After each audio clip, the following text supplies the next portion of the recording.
All right, today the lecture is over engineering ethics, or as I like to call it, how to avoid jail time and lawsuits. Let's get started. In my humble opinion, this is one of the greatest movies of all time. Jurassic Park, the original. It came out in 1993 and it still holds up today, I think. And the best character in this movie is this guy, Dr. Ian Malcolm, who is played by Jeff Goldblum. And the reason I like his character is because he has some of the best lines in the movie, like this one. This is the basis of ethics.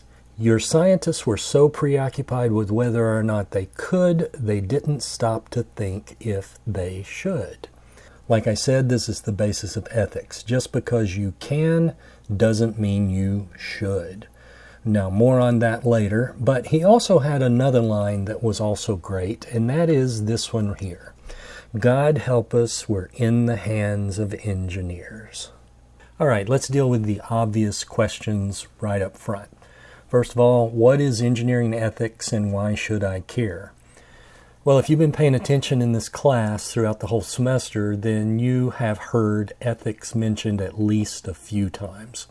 Ethics training is a part of being engineering students, and it is part of becoming a professional engineer. You will never escape ethics. But here's the answer to the question. Engineering ethics is the set of moral principles and standards that guide engineers to act responsibly, prioritize public safety, and make decisions that benefit society and the environment. And here's why it's important. Engineering ethics is essential for students to learn because it prepares them to handle real-world challenges responsibly, ensuring they prioritize public safety, make sustainable decisions, and uphold integrity in their work, all of which are critical for building trust in the engineering profession. So let's begin it this way. Have you ever heard of Godwin's Law? Godwin's Law states that as an online discussion grows longer, the probability of a comparison involving Nazis or Hitler approaches 1.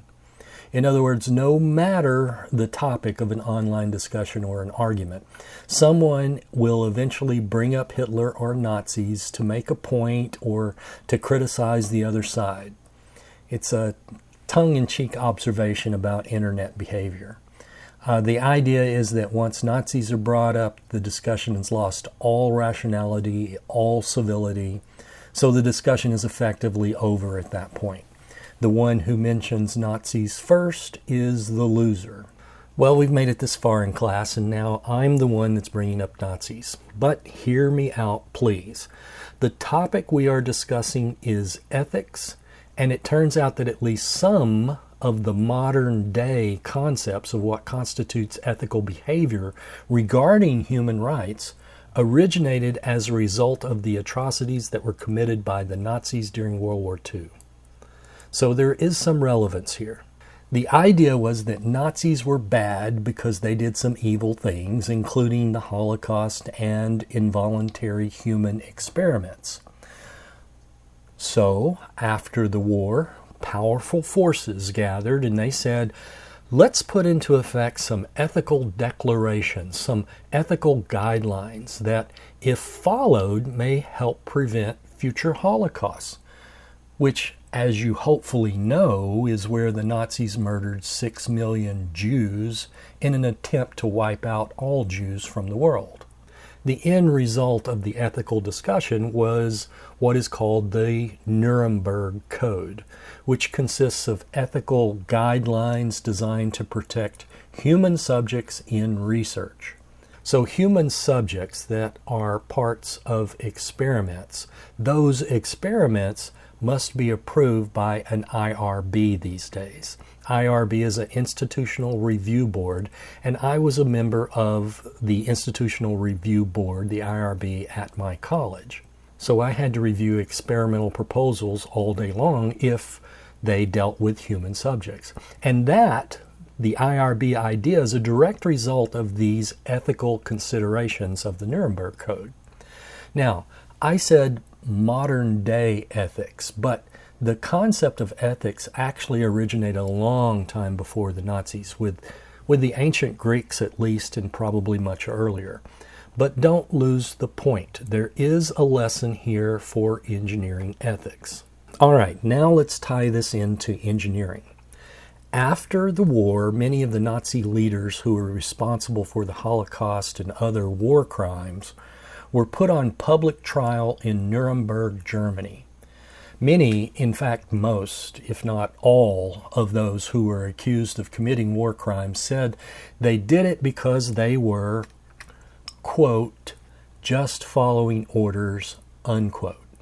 In fact, that defense, the just following orders defense, was used so much at that time that it's known today as the Nuremberg defense.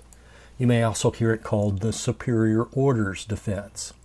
And the idea is that I, the accused in this case, shouldn't be held accountable for my actions because I was just doing what I was told. I was just following orders. Now, at first glance, you might think, okay, that sounds reasonable. The soldiers were told to do something by a superior officer, and a soldier's duty is to do or die and not to question why. All right, but the judges at the trials, they didn't buy that defense, and many of the accused were sentenced to death because of their actions. And because if you choose to follow orders that you know are illegal, then you are responsible for that choice. Any orders that you follow must be lawful orders.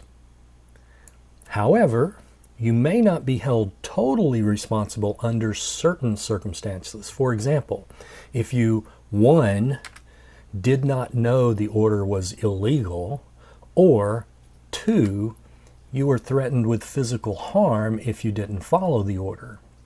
Okay, now regarding number 1, everyone knows that intentionally killing civilians in war is illegal. So being ordered to kill Jews was not a legal order, and they knew that. Everyone knew that. Okay, but what about number 2? What about being threatened? Well, the Nazis were bad. Didn't they threaten to kill those who didn't follow orders? Well, the answer appears to be no, because some did refuse to follow those orders.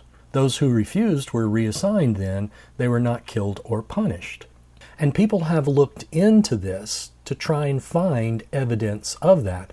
But there is no evidence of any Nazi being killed for refusing to kill Jews or other civilians.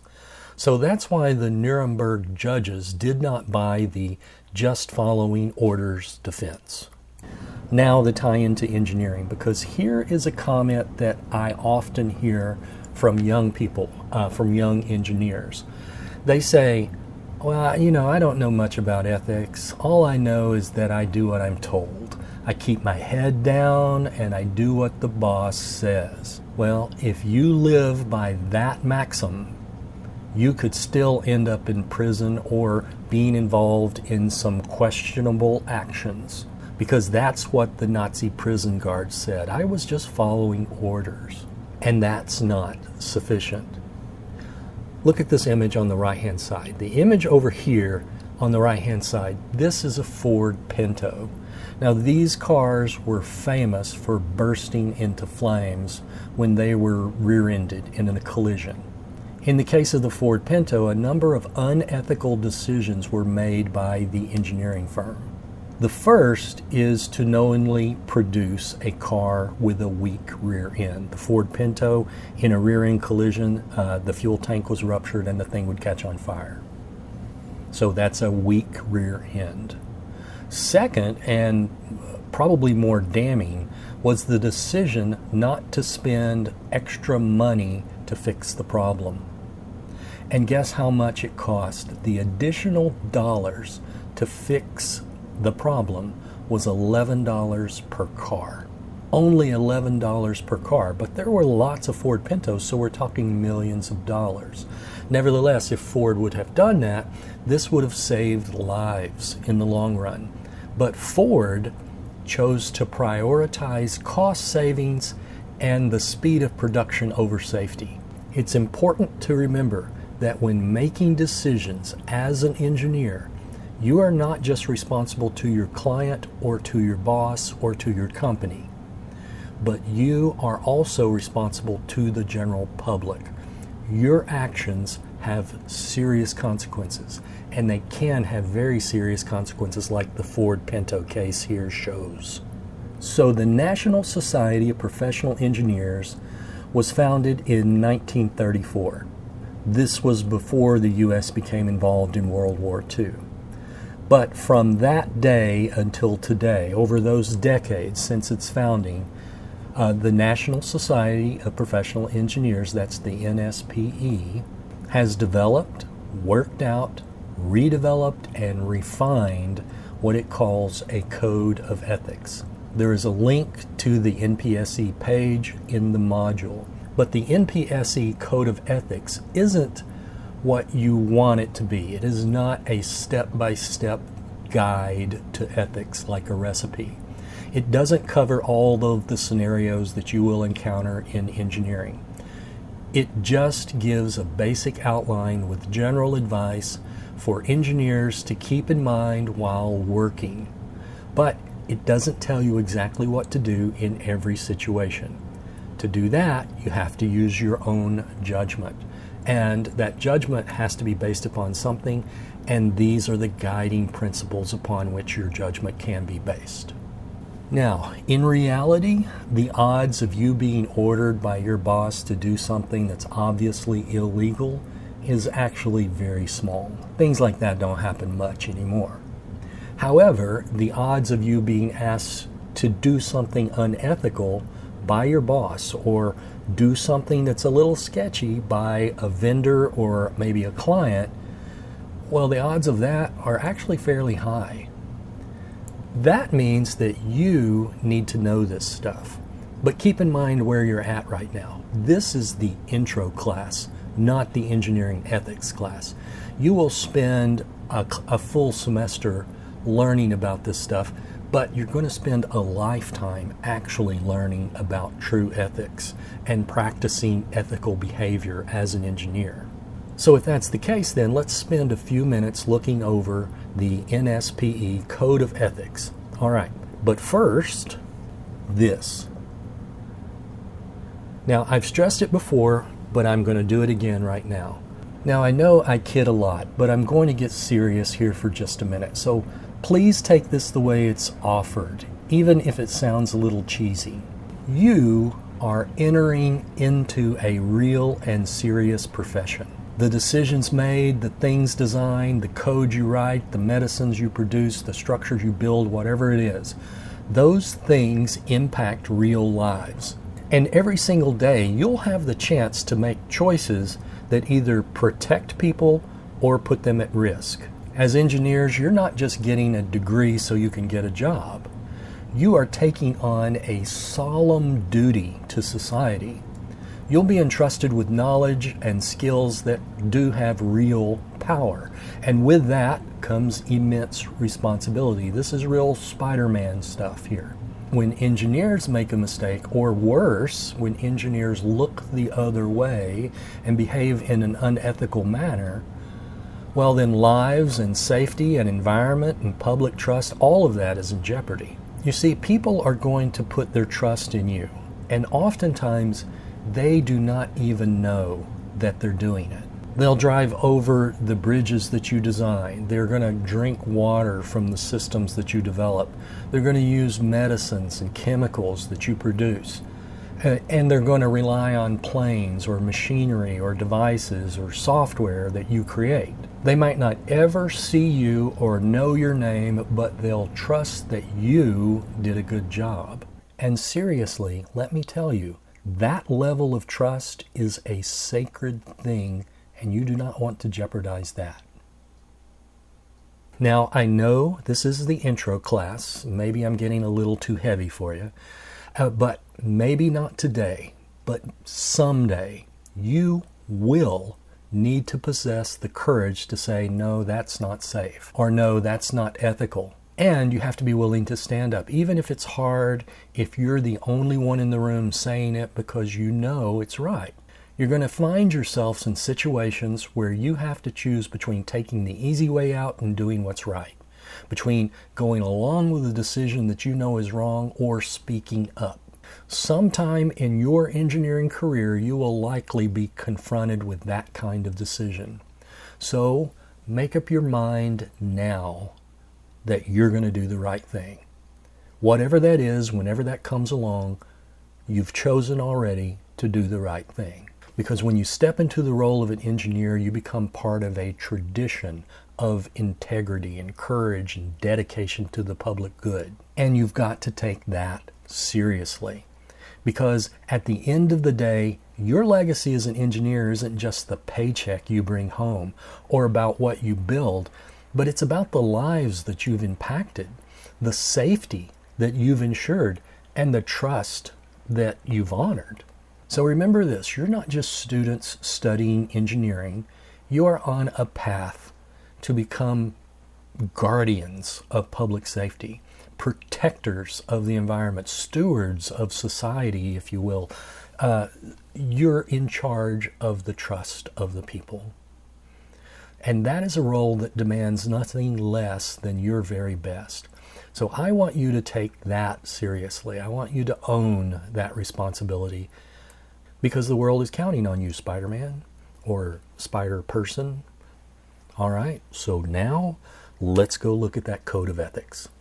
All right, here's the National Society of Professional Engineers Code of Ethics for Engineers. And it's kind of short. You can see it's only 2 pages of a PDF document here. There's 3 columns on each page. And it's divided up into a preamble, the fundamental canons. Section 2 is rules of practice. 3 is professional obligations. And that's it. So you've got a preamble and 3 sections, and that is all. Now, I know you can't read it from there, so let's zoom in a little bit.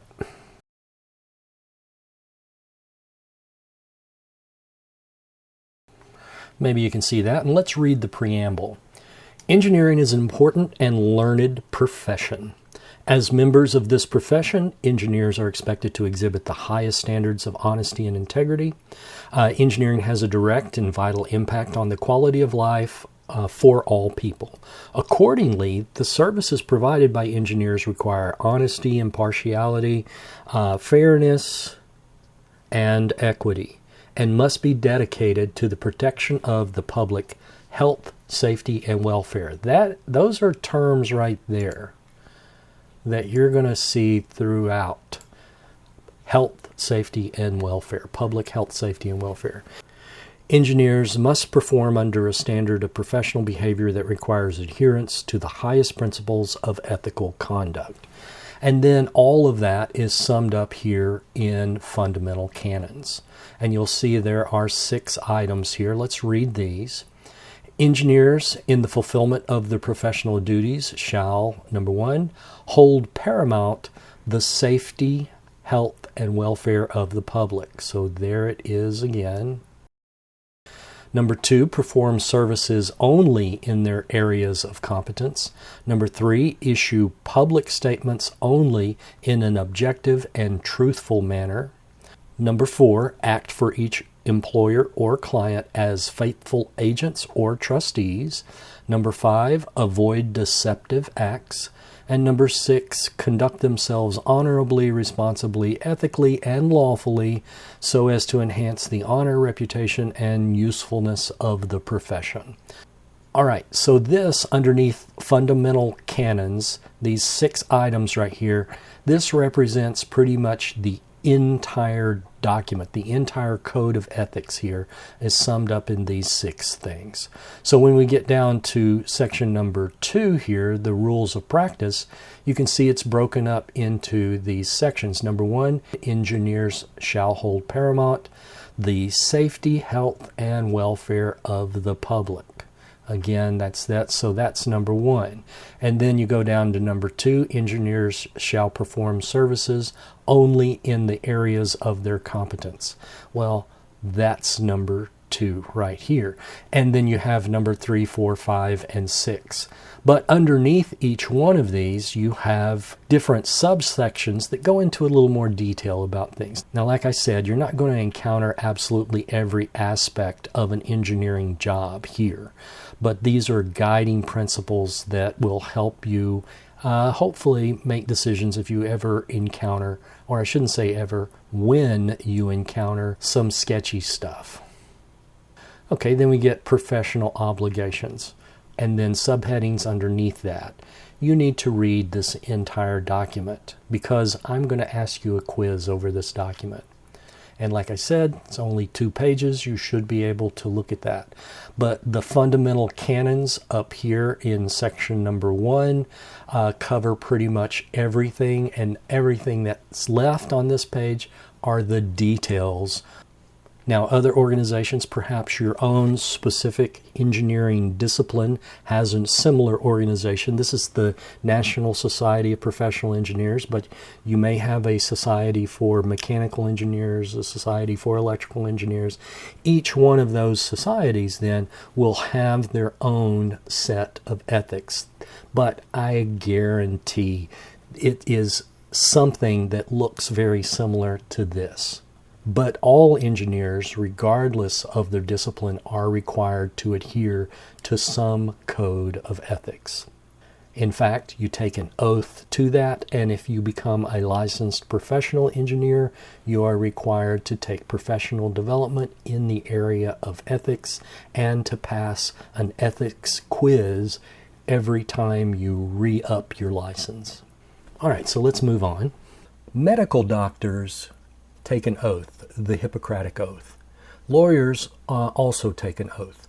Engineers do that too. And although it's not a universal thing, when an engineer either graduates or becomes a professional licensed engineer, then they take an oath. Something like the Engineer's Creed that's on the NSPE website. This is the Engineer's Creed right here. This may not be the oath that you take, but whatever oath you take is part of a ceremony, and that ceremony is called the Order of the Engineer. And often during that ceremony, the engineer is conferred a ring. So it's called the engineer's ring. And that ring then becomes something you wear continuously. You put it on your pinky finger. And the ring is a reminder. It's a symbol that represents this lifelong commitment of the responsibilities of the engineering profession. So let's just read this. As a professional engineer, I dedicate my professional knowledge to the advancement and betterment of public health, safety, and welfare. I pledge to give the utmost of performance, to participate in none but honest enterprise, to live and work according to the highest standards of professional conduct, to place service before profit, the honor and standing of my profession before personal advantage, and the public welfare above all other considerations. In humility, I make this pledge. Now, if you can really say that and really mean it, then you see that your duty is really to the public health, safety, and welfare above all other considerations. All right, here's your assignment. I want you to go and look over the NSPE Code of Ethics. Read it. Look at it in some detail, more than we did here. And then I have a quiz. It's a 25-question true-false quiz, but it is a quiz that might be similar to what you might take in your future if you undergo the licensing procedure. Next week, though, we're going to continue our discussion of ethics, and we will have some examples. So you being familiar with the Code of Ethics is kind of a prerequisite for what we're going to do next week. So go ahead and look that over. Be sure you take the quiz, and you can take it multiple times just like always. All right, that's it. Have a great week.